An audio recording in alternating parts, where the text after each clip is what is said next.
Good morning and welcome to Newsround. I'm Hayley and here's what we have on the programme for you today. We bring you the newest and youngest Spider-Man animator on the block. And the kids who got a special visit to their school. This is Newsround.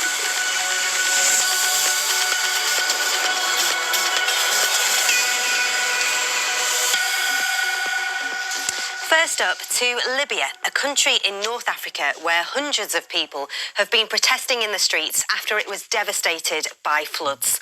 Many survivors are now demanding that someone takes responsibility after 2 dams collapsed during a storm. Help has been arriving, but many survivors are still in need of food, shelter and clean drinking water.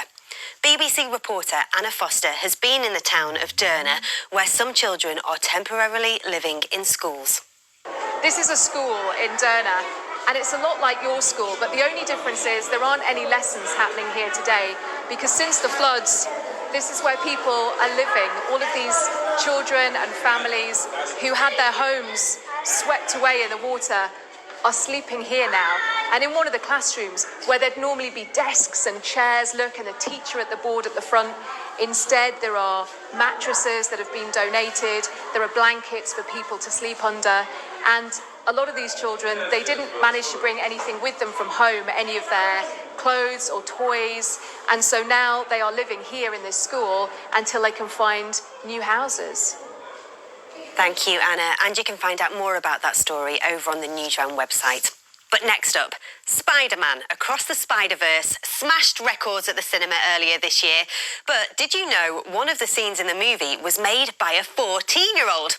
Preston is obsessed with Lego and recreated the trailer of the film shot by shot. He posted his video online and then everything changed. Here's Ricky.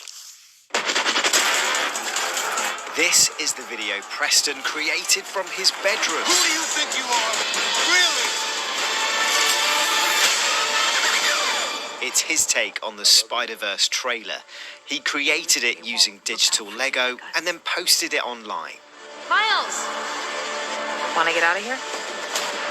Miles! When? Want to get out of here? They dropped the first trailer, and I was super excited. Like, I wanted to see how the story continued from the first one. So, while I was watching the trailer, I realized that I also make Lego stuff on my channel. Why don't I, recreate the trailer? So, yeah, I did that, and it took me around, 2 weeks to finish and upload to YouTube and Twitter. The response was, just incredible. It blew up, much more than I thought it would. I didn't think it would ever get this much attention. Since then, his clip has been viewed 3.5 million times. Do I have web on my face? What's the deal? And it caught the eye of the team behind Spider-Man Across the Spider-Verse. Yeah, they basically were explaining through that first Zoom call, that I could animate a part for the movie. They showed me a quick storyboard and stuff, and I was like, wait, me? I was so surprised. To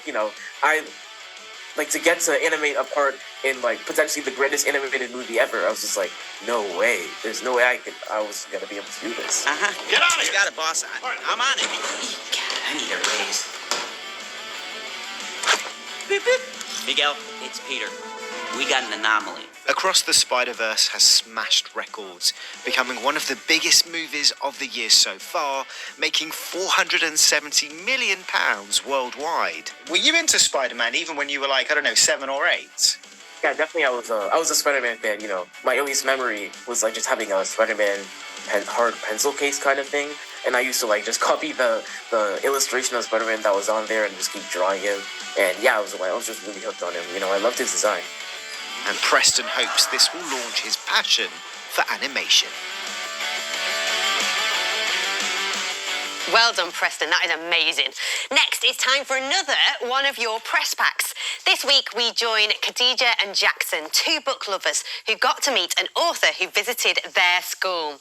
Nazneen Ahmed Pathak has written her first book, which mixes magic with real history about how Britain has ruled other countries in the past. Let's find out more.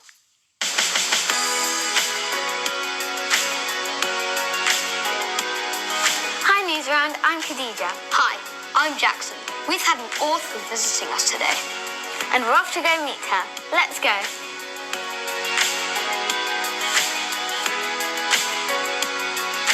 Hi, Leslie. Hi. Thank thank you for joining us on Newsround.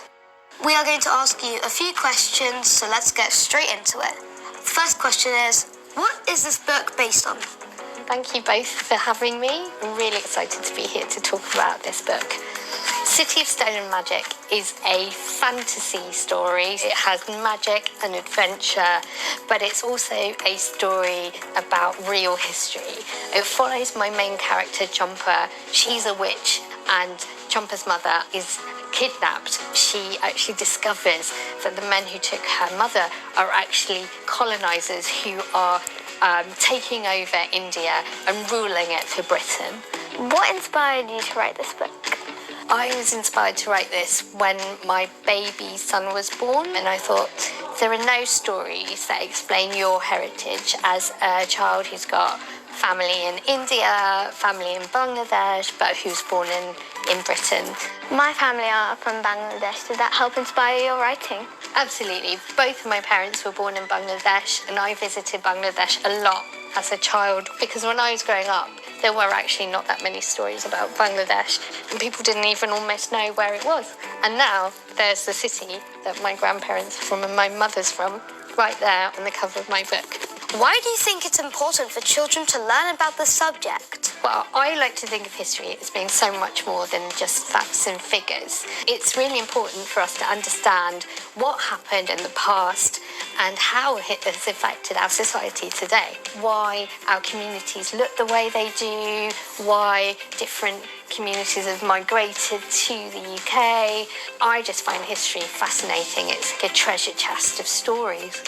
What are your tips for children who are interested in writing? I have loved reading and writing since I was really little. Writing regularly and relaxing while you're writing, so not overthink it too much. Let those ideas flow. My second tip is to have a journal that you can write down all your ideas, because ideas come to us at really different times, while we're in the bath, while we're doing our homework, and you want to just scribble down any times you've got inspiration for a story. Thank you for answering our questions. We really enjoyed having you at our school. I really enjoyed that. Did you? I really love writing, so Nazanin's tips were great. What about you? I really like writing, so I think that will be very helpful in the future. I hope you enjoyed this. Bye, Newsround. Cut! Thank you, guys. We loved that. Well, there's heaps more for you online, including the rare dinosaur discovery on the Isle of Wight and how you can help bumblebees. Nina will be here tomorrow with all the latest news. Have a great day. See ya.